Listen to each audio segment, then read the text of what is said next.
Hello there, ladies and gentlemen, this is Orphan Last, and today, in this video, we're going to be using Blender 2.8 in order to animate a 2D moving bouncing ball.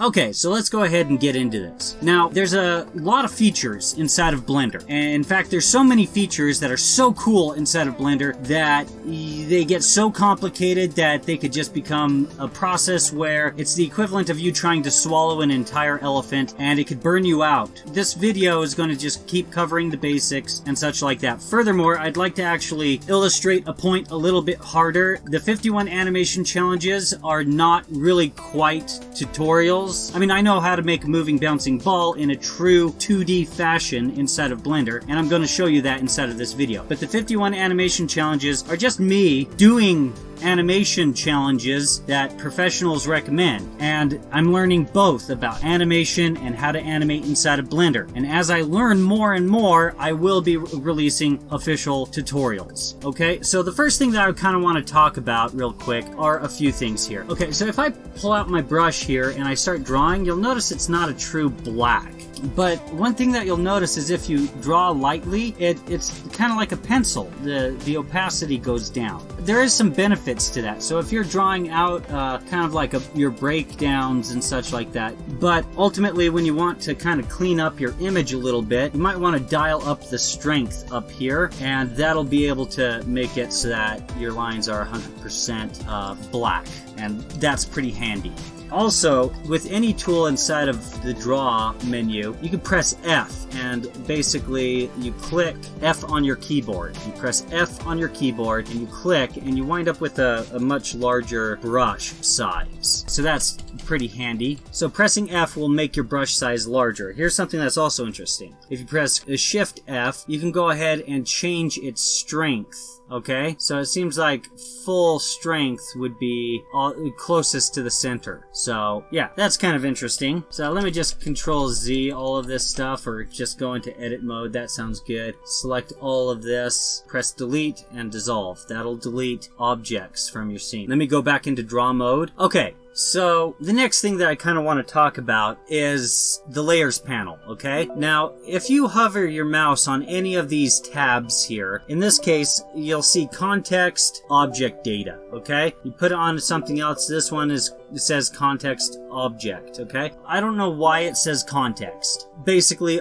this is the object menu. This is the object data. Your layers panel is inside of the object data here, and this layers panel works differently than it would in Photoshop, Affinity Photo, things like that, in that the stacking order doesn't really exist. Like, the stacking order exists more so within this 3D realm and its position in relationship to the camera, which, you see, this right here, that's the camera. But yeah, that's the camera. So if I were to draw something here and turn this eyeball on and off, you can see it's functioning like an actual layer. You can also lock your layers, and this is your onion skins right here. Now, if you want to control your onion skins, like different settings, now this is interesting. You can actually set it to all types, not just your keyframes or your breakdowns or anything like that. That's awesome. So you can change what you're looking at, whether you're looking at just your extremes, just your keyframes, all your breakdowns, or all of your frames entirely throughout your animation. You're able to see all of that, and you're also able to see, let me go ahead and extend this further so that you can read it. It says keyframes before, keyframes after. If I dialed this up to being 10, I'd be able to see 10 frames previously to frame 20, okay? So that's kind of interesting. So if I'm on frame 20, I'd be able to see all the way down to frame 10. And so here, if I were to change this one to 10, keyframes after, I would be able to see all the way to frames 30 if I had frames ahead of frame 20. So that's kind of cool. All right, so just keep that in mind. In fact, I'm just going to keep that, and I'm going to set this to filter out just keyframes for right now. Okay, let me go ahead and just lower this right here. Now, the layers panel, let me talk more about it. If I want a new layer, I press this plus button, and you can actually see it created GP layer, grease pencil layer, and if we go to the timeline, we can actually see that layer right here, GP layer. if I double click on GP layer and call it ball, we can see that the name changed here at the timeline as well. So that's kind of cool. Now this fills layer, I don't really feel like I'm going to be using that. So I'm going to go ahead and press minus. And with the ball, I will want to see my onion skins. So this right here, onion skinning, just click right there on that and the onion skins will appear once I start animating. Now I want to go back into edit mode, select this object, and just go ahead and dissolve it. Press delete, click dissolve, and then go back into draw mode. Now inside of the lines layer, what I want to do is I want to call it arc, okay, so that I can go ahead and draw out an arc. Now there's this line tool which I find really helpful, so I'm just going to go ahead and hold shift as I'm drawing, and yeah, that looks pretty good. Let me just go into edit mode, select it, press L, press G on your keyboard for grab. That's cool. Let's press, I want to scale it by the x-axis. So you can see the red here and the red here, and it has X. So you say S, X, S for scale, and X. So S, X, okay? So that'll scale it only on the X-axis, all right? I don't want to get it thicker. I don't want the line getting thicker. I just want the line getting longer. That's the reason why I did it that way. So let's go back into draw mode, and so I'm still inside of the arcs menu. So I'm going to just start drawing out a moving bouncing ball. So I'm going to grab this draw tool, which is basically the pencil or the brush, and I'm just going to start drawing out some arcs that look pretty good to me.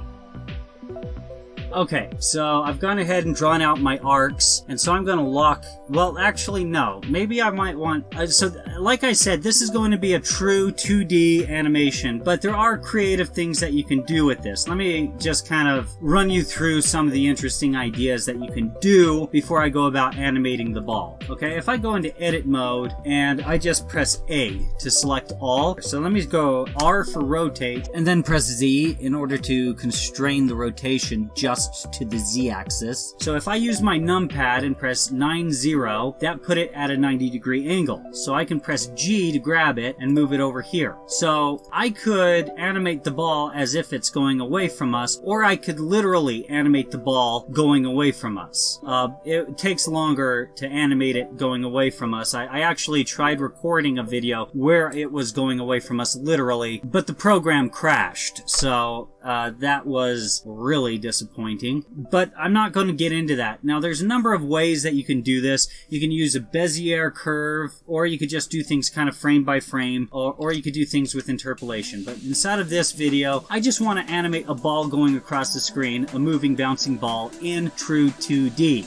And I think that that's a good approach because people are just learning. You don't want to inundate them with every single feature because it'll confuse people. I know that there's a lot of eagerness to jump into all the new cool stuff, but I think also talking about a true 2D workflow inside of Blender is important because there's going to be a lot of animators that are used to working in true 2D and they want to know how to make true 2D. All the rest is extra bells and whistles. Cartoons have been made in true 2D for the longest time. That's basically what this video is going to be talking about. How to do it the traditional way, genuine 2D. Alright, so let's select the ball here, and actually let me take a look here. Ah, that's weird. Okay, earlier I switched to frame 20, so I'm going to delete this keyframe right here, and I'm going to move the frame on frame 20 over here. Alright, so the ball. Now, this is where things start getting interesting. If I go back into the draw mode, you know, I could go ahead and just draw the ball right here, and that's cool and all that. Let me press enter so that it's just saves all the settings with the ball. Okay, there's this beach ball here, the materials tab. If I click here, you'll notice that there's already a number of materials here, and the material that's assigned right now to the object is just black. Okay, now I can go ahead and rename this to something like ball, and that will work. I can also give it a fill by ticking this box, but let's not do that. Okay, let me just go ahead and create a new material. Let me go ahead and press Ctrl Z so that this changes back to saying black. Let me press the plus button and click new. Okay, I have a new material, and it has a stroke and it has a fill. Now, let me go ahead and just create a ball. here. Since this new material has been just created, it immediately created a ball with black fill. So if I want to change the color to the stroke, I can go ahead and give it a dark red color, and I can go ahead and go to the fill and give it a much lighter red color. So that's pretty handy, and I can actually go into edit mode and such like that, and I can grab this object, press L, select it and press L, and you'll see that black dots is basically, I guess, what's assigned to this. If I click on this and click assign, you can see that my older circle,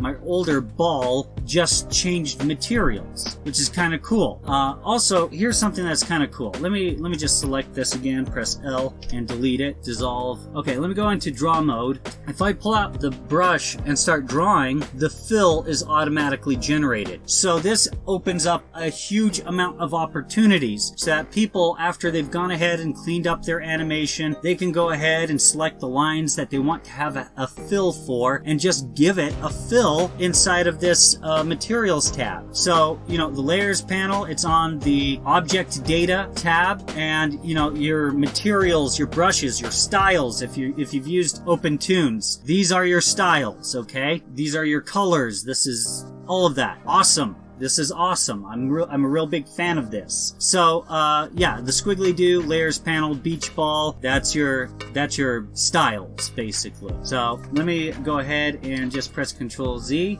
to get rid of that weird object that I drew out. And I'm gonna stay in edit mode, and I'm gonna select the ball, and I'm gonna scale it down, and that looks like a good size for it, okay? So, I'm going to grab it by pressing G and moving it over here. And then, down here, inside of the layers panel, I'm going to make sure that my cursor, my actual mouse cursor, is inside of the timeline, and I'm going to press Shift D and move it over 20 frames, okay? And on frame 20, it'll have the ball. So I'm just going to press G and move it up here. And since I played around with my keyframes, I'm able to see my previous keyframe here. So now I'm going to press Shift D and move it on over here to frame 40, and I'm going to press G and move it down here. And actually, I'm going to move it just shy. Actually, no. I need to actually be on frame 40. And press G and move it down here just shy of actually hitting the actual ground, okay? Then I'm going to press Shift D and move it over 2 frames, and that will be the time it takes to squish. And on this frame 45, I'm going to press G and move it down so that it hits the actual ground plane, the actual ground line, alright? And then inside of the timeline, I'm going to press Shift D once again, and I want to actually kind of visualize this a little bit. So if the first bounce is 20 frames, let's go something like 15. It says 45 right now, so plus 15. Okay, so that's where it needs to be. So let me go ahead and move this frame over to frame 60. All right, and here I'm going to press Shift D once again and actually move it on over here so that it's just butted up right against this frame right here. I said this is the squish animation here on frame 45. So on frame 46, what I want is for this ball to go up just a bit, actually quite a bit. So a little bit of overlap with the previous frame, but not much, okay? Because I'm going to stretch this frame out quite a bit. So let me go ahead and review this. Frame 1 is the starting position. Frame 20 is going to be a breakdown where it's going to be floating up in the air. Frame 40 is just before it hits the ground. And actually, you know what? On frame 45, I said that's going to be the squish, but I want to copy frame 45 once again and place it right next to frame 40, okay? So that I don't have it morphing into a squish animation while it's still in mid-air. That's something I do not want at all. So this frame right here is going to be the beginning of the squish, and frame 45 is going to be the end of the squish, all right? And so on frame 46, I have it airborne, but still close to the bottom of the screen, but still close to the bottom of the bounce. And so on frame 60, I'm going to go ahead and move it on up to the top of this arc right there. And then on frame, let's say plus 15, awesome, okay, 75, I'm going to select frame 60, Shift D, and move it to frame 75.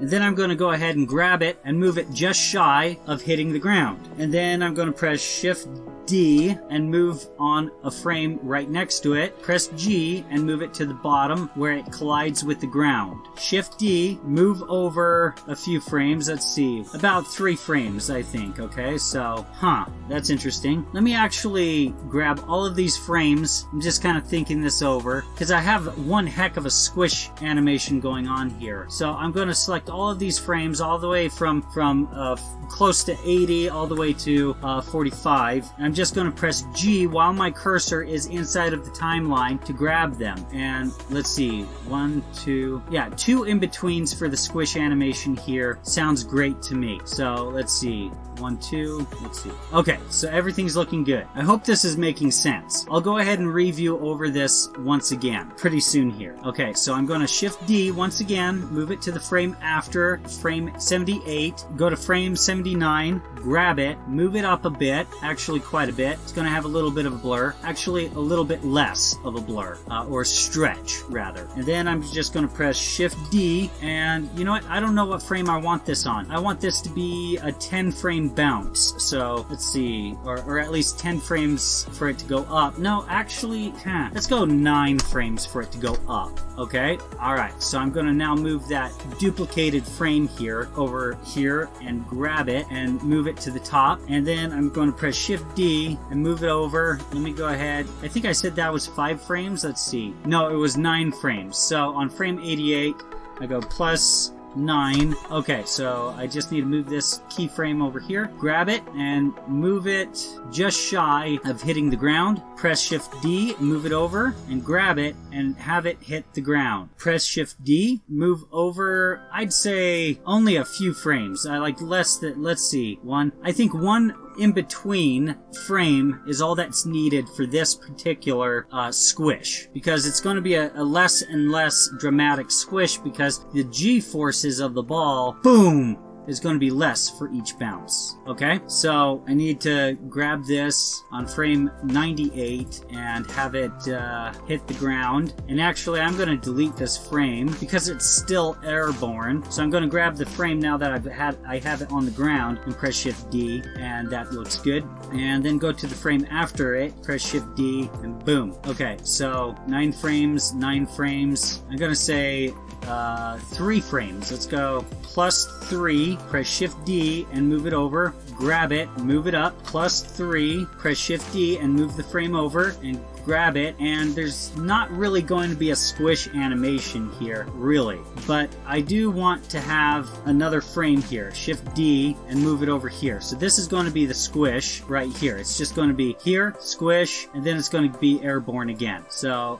here I think I'm going to have another 3 frames for it to go up. So I'm going to press Shift D, move it over, click here, plus 3, Shift D, and move it over. So on frame 111, I'm going to grab it and have it go up in the air. Actually, you know what? I'm going to have it be 2 frames. I'm looking at these 2 last bounces, and they really should be 2 frames instead of 3 for these bounces. So I'm going to grab these 2. Well, 1 second here. This is acting up a little bit. Let me Control Z a few times. Get rid of these 2 frames. Alright, so, okay, let's go 2 frames. So plus 2, Shift D, move it over, grab it, move it up, plus 2, Shift D, move it over, grab it, move it down. 1 frame for it to go ahead and squish a bit, I think would be good. So Shift D, and then I'd say plus 2 or 1. Let's just, on this frame right here, I'm just going to Shift D and place it over, grab it and move it up just a bit, and then Shift D and move it over, grab it and have it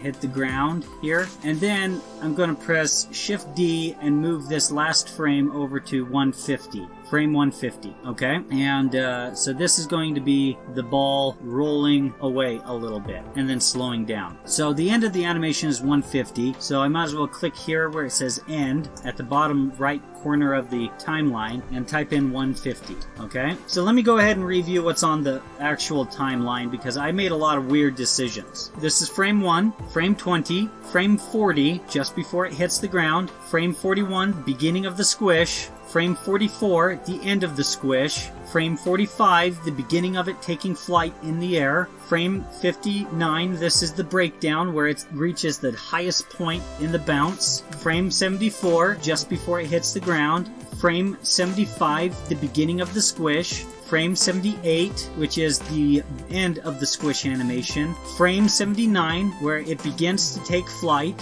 frame 88, the highest point in the bounce, frame 97, which is the moment where it's still in mid-air. Let me go ahead and just adjust that a little bit. Frame 98, which is the frame where it hits the ground and begins to start the squish animation. Frame 110, where the ball starts to kind of become airborne. Frame 104, the highest point in the bounce. Frame 107, it hit the ground. Frame 108, this is basically a frame where I'm going to make it look like it squishes a little bit. Frame 110, the highest point in the bounce. Frame 112, where it hits the ground. I think a squish animation layer for 113. And then 114, it's in the air. And then frame 115, it's on the ground again. So some of this is straight ahead animation that I've gone ahead and done, okay? Because like there's no way I'm going to in between that.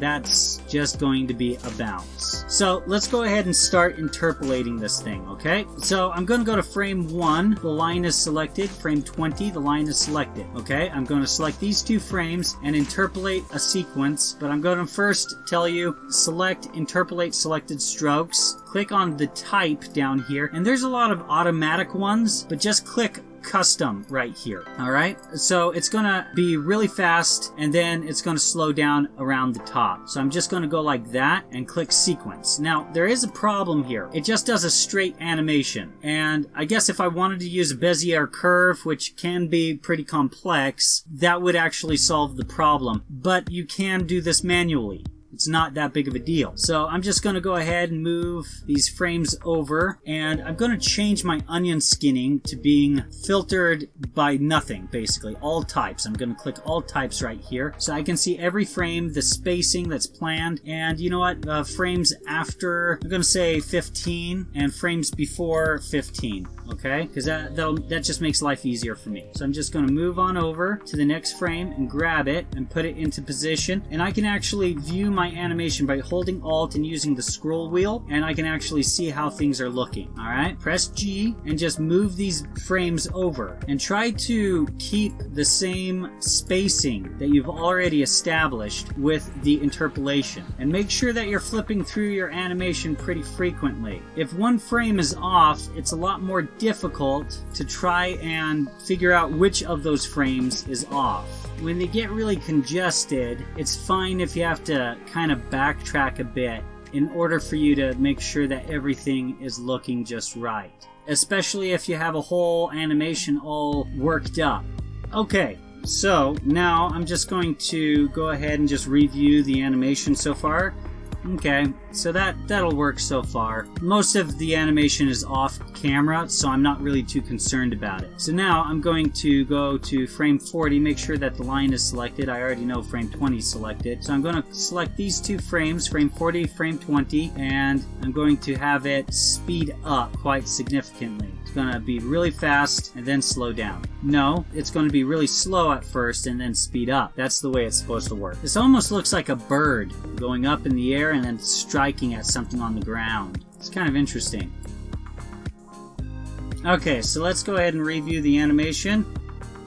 Okay, so far so good. So on frame 44, that's the end of the squish. I'm going to go into sculpt mode, and I'm going to press F to change the radius of this, and Shift F to mess around with its strength. Alright, so how am I messing with the arcs? Oh, I need to lock the arcs.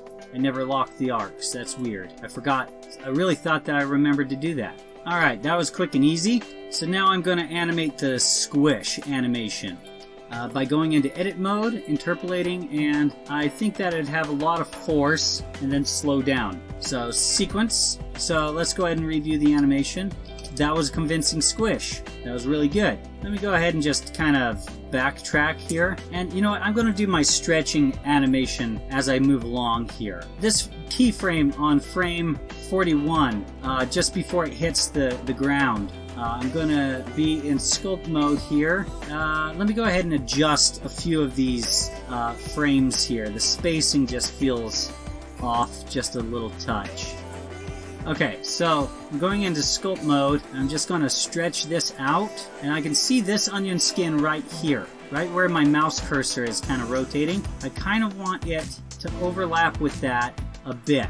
Okay, and now I'm going to just thin this thing out, and if I can, I'm going to try to curve it a little bit with the motion, the path that this thing is moving. So I'm going to go to the previous frame, and I'm going to have it overlap a bit with the previous frame. I'm going to thin this out, not as much as the frame that's just about to hit. Boom. That looks so good. I'm so happy with how this is turning out. Okay, so now I'm going to back up and just play the animation. So far, that has a lot of personality. Just this whole motion, boink, and then it stops. So far, it looks really good to me. Now, for those of you that are new to animation, let me go over here to the top of this bounce. What I mean by spacing is this. So you'll notice that all of these previous frames, they're really congested here, and it makes it look like the ball is moving slower within this whole region right here.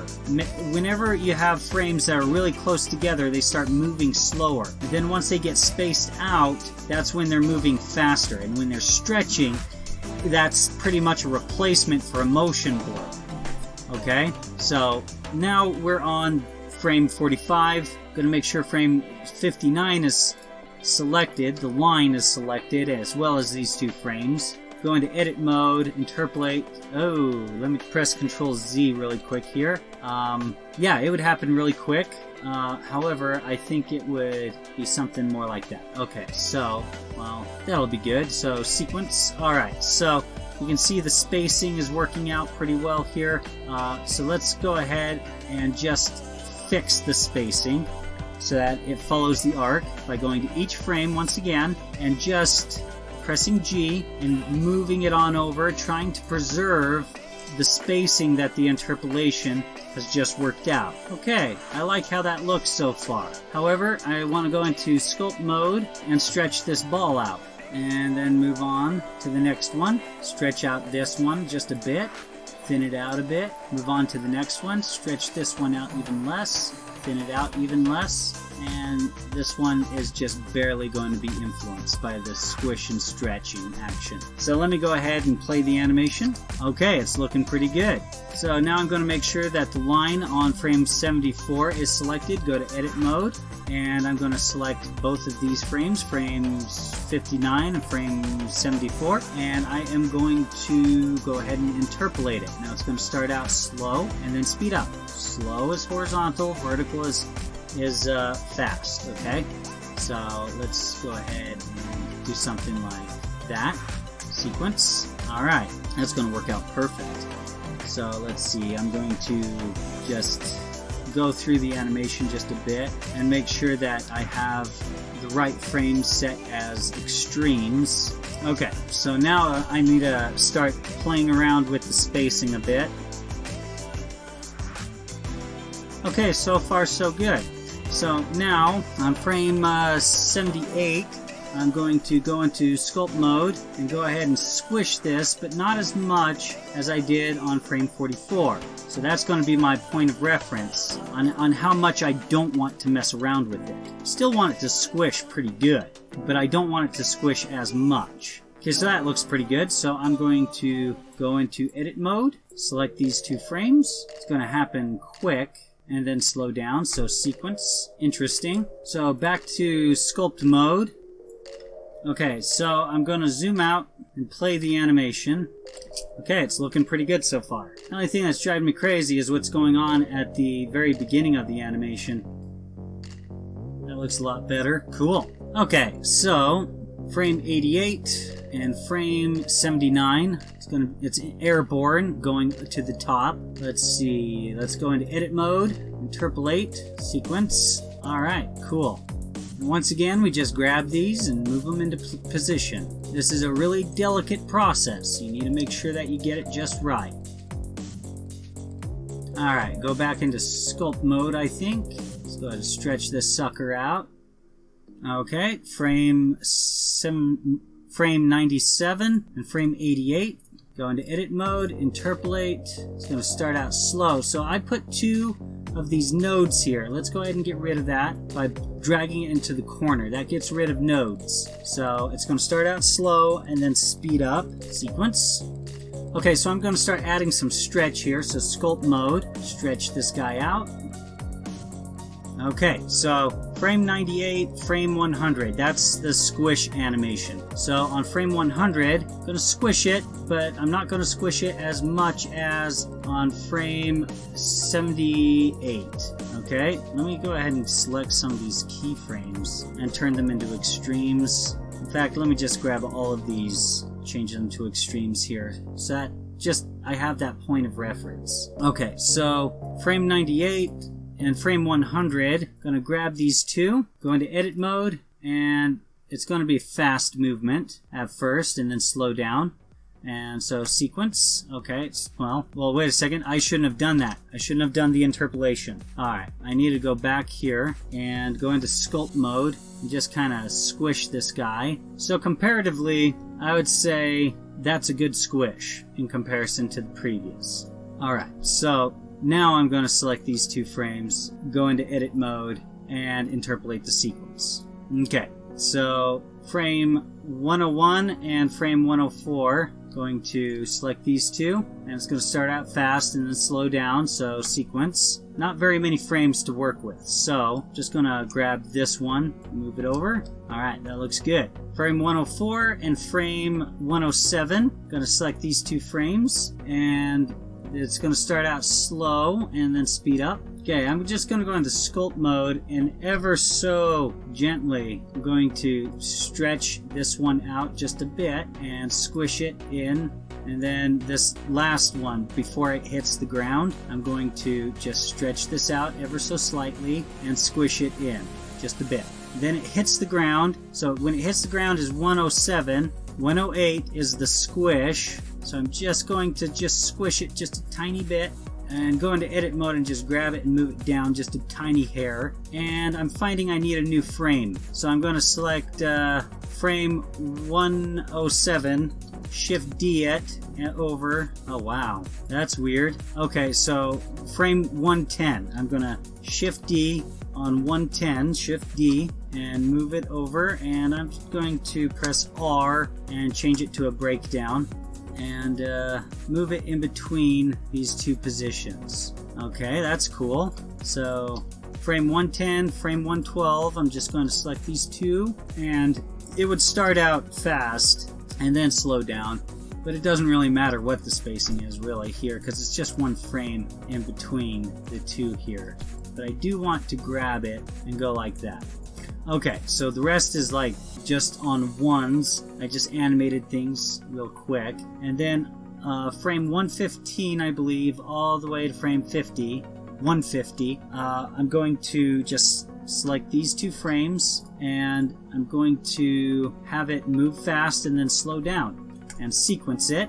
Only I'm going to press Ctrl Z a few times and go to frame 150 and grab this and move it over just down towards the ground, and so that way the interpolation doesn't cause the ball to start to float. So interpolate sequence. Alright, so something I don't like about it. Let me interpolate. I'm gonna have it moving pretty fast and give it a bit more of a slowdown towards the end. That's what I'm looking for here. Okay, so sequence. So let's see. Not quite. Let me interpolate. Let me get rid of this. Still not happy with this. I want it almost linear, I think. Okay, so that's the moving bouncing ball animation. I think I like the way that this turned out. The ball has a lot of personality. I think there's a little bit of a timing issue with what I did, especially towards these last 2 bounces, but still like it. I still think it looks pretty good. So, as a bonus factoid, somebody mentioned something in the previous video. I earlier said that you're going to have to use the Numpad quite a bit inside of Blender, especially if you want to start using the 3D features and kind of start seeing these things from different angles and such like that. It could be kind of cool to be able to kind of play your animation and just kind of look at it from different angles, just playing around with the numpad and such like that.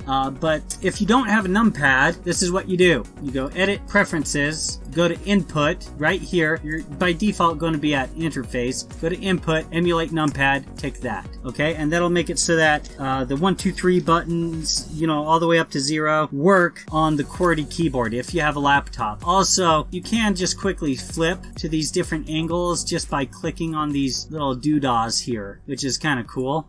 Just kind of food for thought. I thought that might be helpful to you guys. Anyways, guys, that pretty much concludes it for this video. If you guys enjoyed it, please feel free to like, share, and subscribe. And if you guys would like to get more notifications from me, feel free to click on the bell or go ahead and follow me on Twitter if you'd like to go ahead and support my channel. There's a picture of my mascot in the upper right corner of the screen that leads to my Patreon. Any support is much appreciated. And if you guys would like to see more of my content, feel free to click on anything that's appearing on the screen right now. Thank you very much for your time.